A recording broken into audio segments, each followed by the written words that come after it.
I, Dr. Kapil Govil, welcome you in this video. In this video, we will discuss more about algorithm as compared to the last video. Suppose here we have to solve this equation, like equation is A equal to B plus C into D. We have to find out this equation, result of this equation. So what we have to do, first of all we have to take this variable, value of this variable, then this variable, and then value of D. Then we have to write this algorithm, then we have to write this equation and find the result. So let's see how to do this. So first of all, start algo, then we have to read values for these variables. So read value in B, read value in C, read value in D. You need not to write read value in A. Why? Because A you have to find out. If you are reading A, so what will be the answer of A? Because you are not using this equation. Means you have taken input as B, you have taken input as C and D, and you solved. Suppose you have solved, but whatever result will be here, it will be stored. It should be stored in A. So that's why you should not read A. So that's why we have taken input B, C, and D, and then just to write A equal to B plus C into D, and then whatever result is stored in A, we have to print, like print A, and then and algo. One another equation, suppose this A equal to B plus C minus D upon E into F. Suppose this is the scenario. So let's see how to do this. Start algo,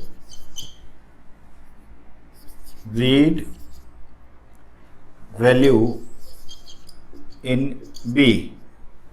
Some students say that we can take value B, C, D, E, F in the same line, but I don't recommend this. Why? Reason is, if you are writing all the variables in the same line, then it may be possible that B may be float, C may be integer, it may be float, it may be integer, and you are writing all the variables in the same line, same row. So what will happen? It will be a problem when you convert this step into coding. So because they have to, you have to bifurcate all the variables with integer or float or character, whatever you are using. So if you have tendency of writing all the variables in the same line, it should be not recommended. So here we are writing read value in B, then read value in C, read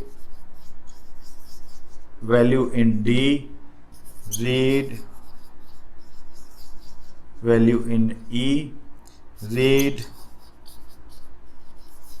value in F, and then means you have taken B, C, D, E, F, then you have to just write the equation, that is A equal to B plus C minus D upon E into F, and then just print the answer, that is print A and algo.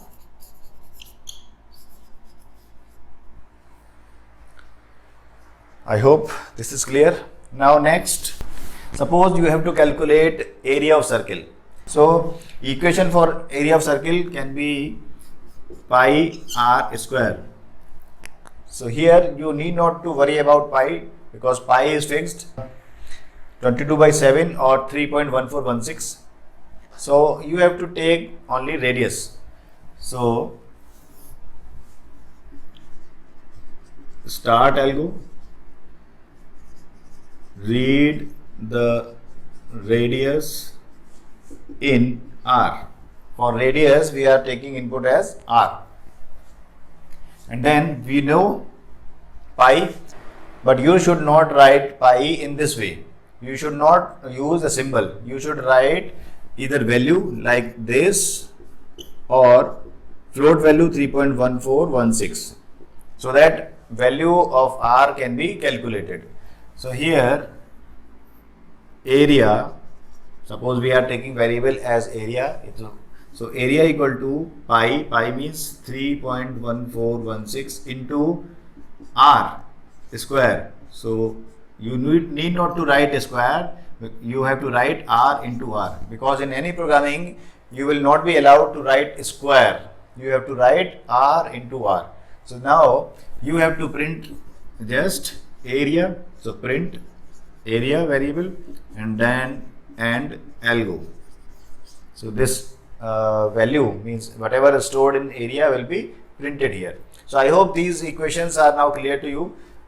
If you love this video, if you like this video, so please share this video among your friends on WhatsApp and Facebook. So thanks for watching this video.